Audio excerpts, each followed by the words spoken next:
Merhaba arkadaşlar, ben Nevat Güngör. Kanalıma hoş geldiniz. Bugün bu güzel yağ çekmeyen, pufluk kabaran bir pişi yapıyoruz.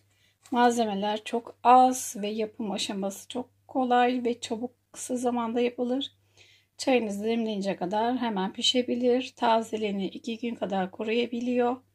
Teneke kaplarda koyarsanız belki 3 gün daha olabilir ama 2 gün tazeliğini koruyor. Şimdi bunun yapım aşamasına geçelim.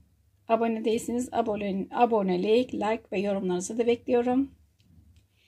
Şimdi bunun yapım aşamasına geçelim. İyi seyirler.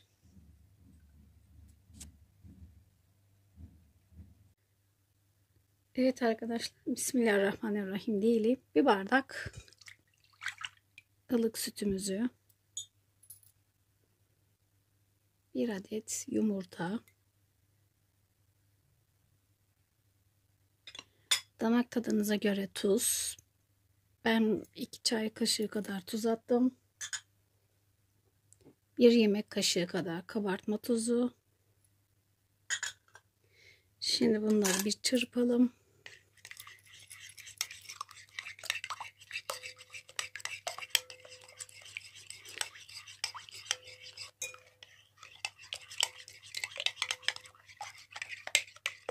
Şimdi kabartma tozu hemen kabarmaya başladı.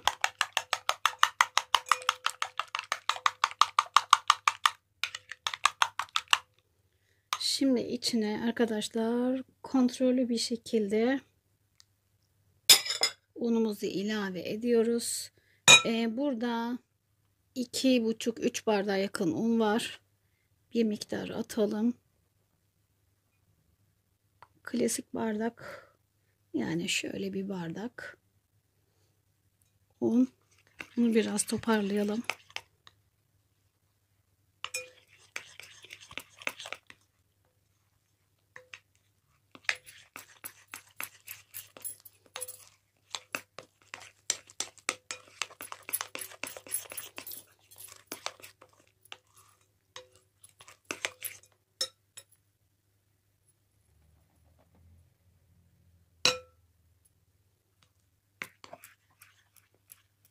Ele yapışacak birazcık bir hamur olacak. Çok sık sert bir hamur olmayacak.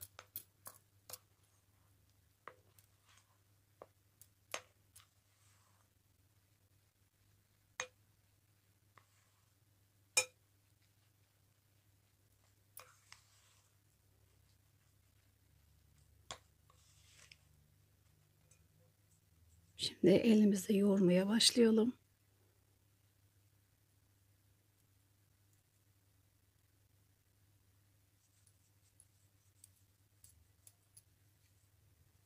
Üstünde hamur bırakmayalım. Şimdi bunu bir güzel yoğuralım.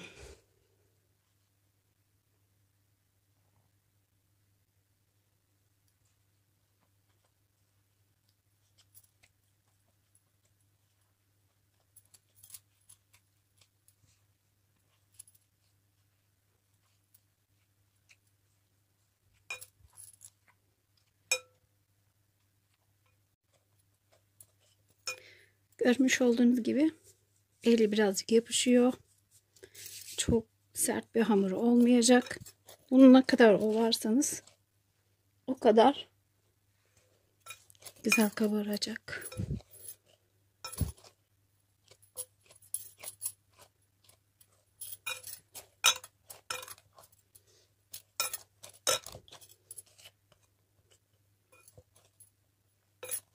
Yapışıyor yine.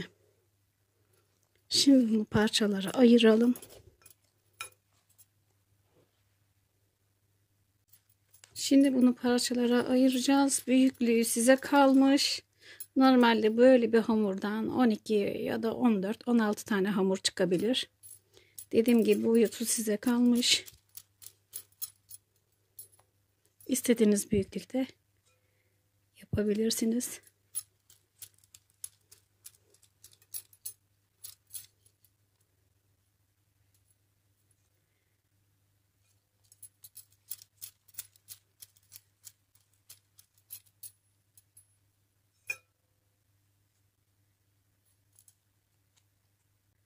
Evet, orta boy, yani çok aşırı büyük de değil, küçük de değil.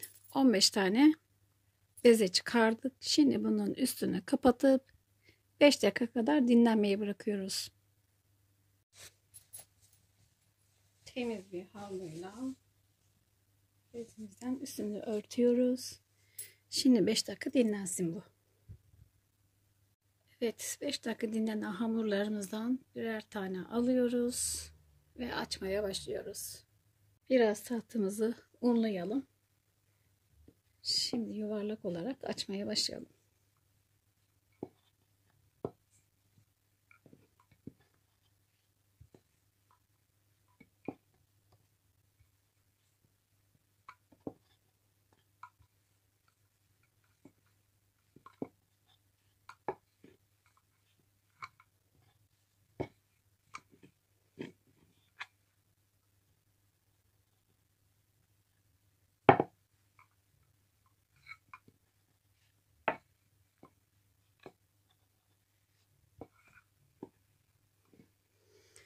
Şimdi bir tane hamurumuzu açtık.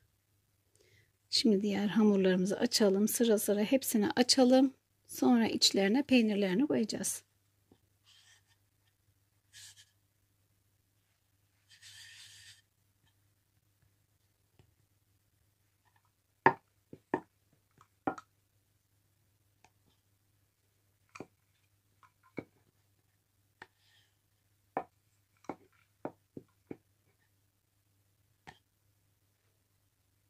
Ara ara yapışıyor.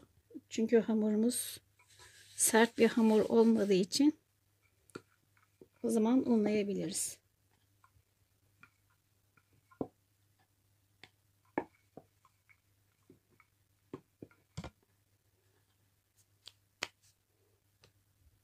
Şimdi hamurlarımızı hepsini açalım. Evet, tek tek hamurlarımızı açtık. Şimdi alıyoruz tezgahımıza.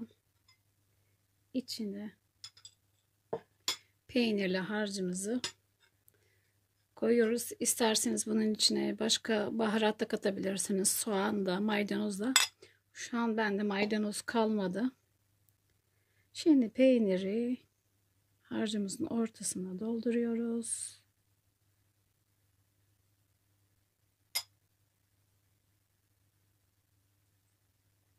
Bir yandan da yağımızı tavada ısıtmaya başladık. Şimdi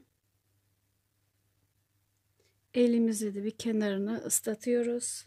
İyice yapışsın. Açılma olmasın.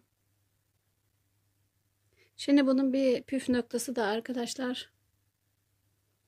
Bunu böyle kapattığımız zaman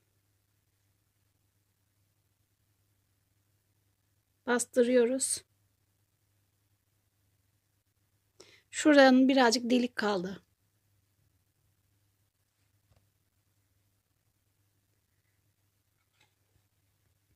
Şu kenardan birazcık deliğimiz kaldı. Şöyle bastırdığımız zaman şurada kalan açık var ya, şöyle elimizden şöyle bastıralım. Havasını alalım ki içi açılmasın, peynirler çıkmasın.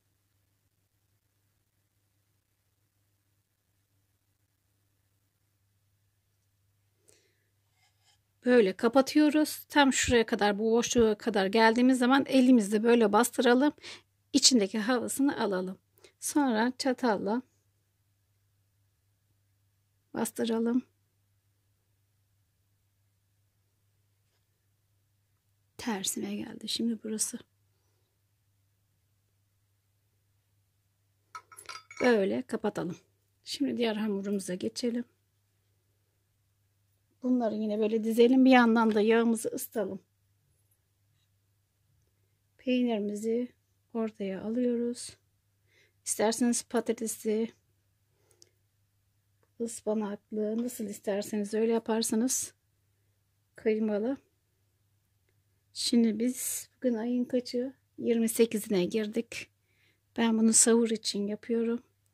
Pazar günleri oruçlu olmadığımız zamanlarda, Ramazan dışında, bu malzemeleri, evimiz kalabalık, bizim aile binası, malzemeleri bir yumurta yerine 3-4 yumurta kullanıyorum. Bakın gördüğünüz gibi ben burayı yine kapattım. Burası havası boş. Kapatmadım. Havasını aldım. Şimdi kapatıyorum. Pazar günleri, hafta sonları bunu 3-4 misli de yapıyorum. 3-4 yumurtadan da yapıyorum. Ev kalabalık olduğu için. Şimdi bunu da yine kapatalım.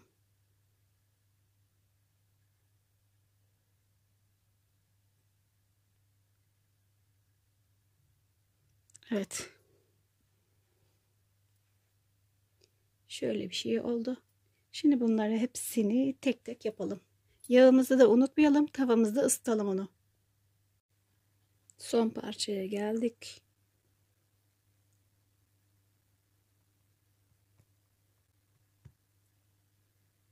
Havasını da aldık. İsterseniz böyle de yapabilirsiniz arkadaşlar. Parmak uçlarınızla.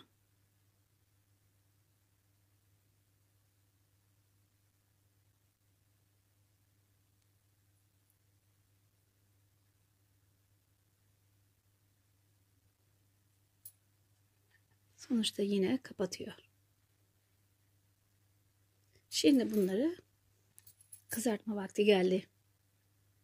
Evet, yağımız kızardı.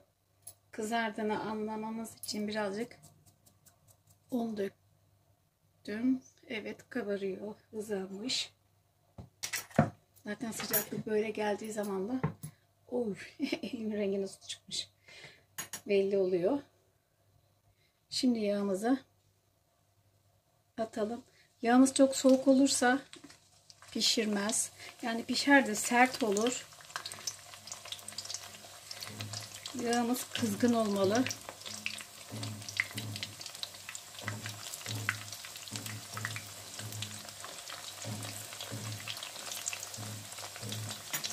Bir taneyi görmüş olduğunuz gibi hemen kabarmaya başladı.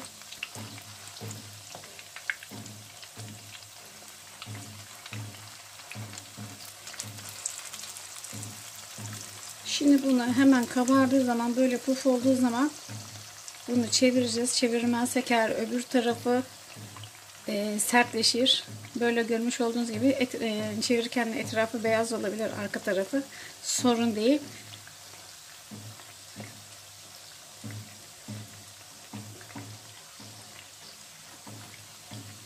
Hemen puf puf kabarmaya başladı.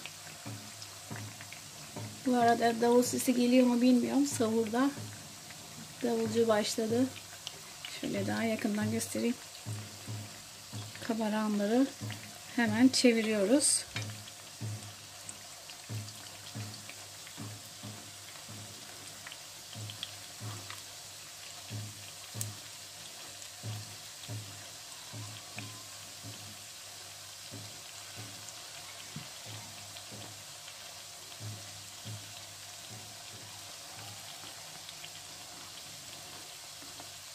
Şimdi artık bunda bir şey olmaz.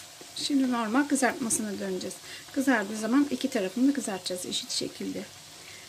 Kabardığı zaman çevirmezseniz dediğim gibi bir tarafı çok kıtır kıtır olur, sert olur. Öbür taraf kabarmaz. O yüzden böyle ara ara çevirin.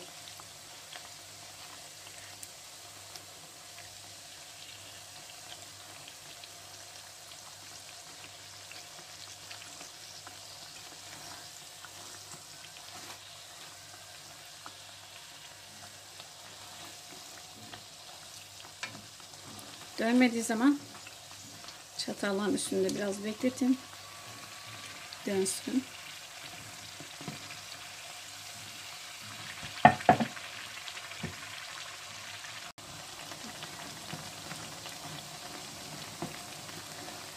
Bayağı kabarıyorlar.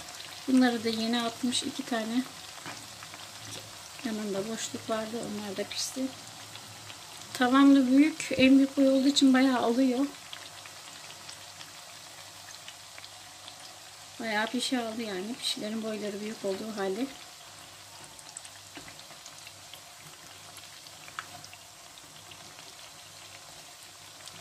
Bunu da hemen çevirelim.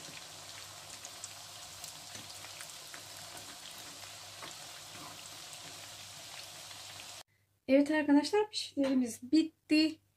Görmüş olduğunuz gibi yağımızda bir tane Peynir kırıntısı yok. Hiçbiri dağılmadı. Çünkü havasını aldığımız için ağzı açılmadı arkadaşlar. Görmüş olduğunuz gibi puf puf. Evet arkadaşlar, pişimiz pişti. Görmüş olduğunuz gibi puf puf yumuşacık bir pişimizdir. Bunu yaptığınız zaman arkadaşlar 2 gün tazeliğini koruyor, yumuşaklığını koruyor. Dolaba koyabilirsiniz. Çocuklarınızın beslenme çantalarını falan yapmak için akşamdan yapabilirsiniz. Tazeliğini dediğim gibi 2 gün koruyor. Şimdiden yapacak olanlara afiyet olsun. Kanalıma abone değilseniz abonelik ve like'larınızı bekliyorum. Yorumlarınızı da birlikte. Diğer videoda görüşmek üzere. İyi seyirler.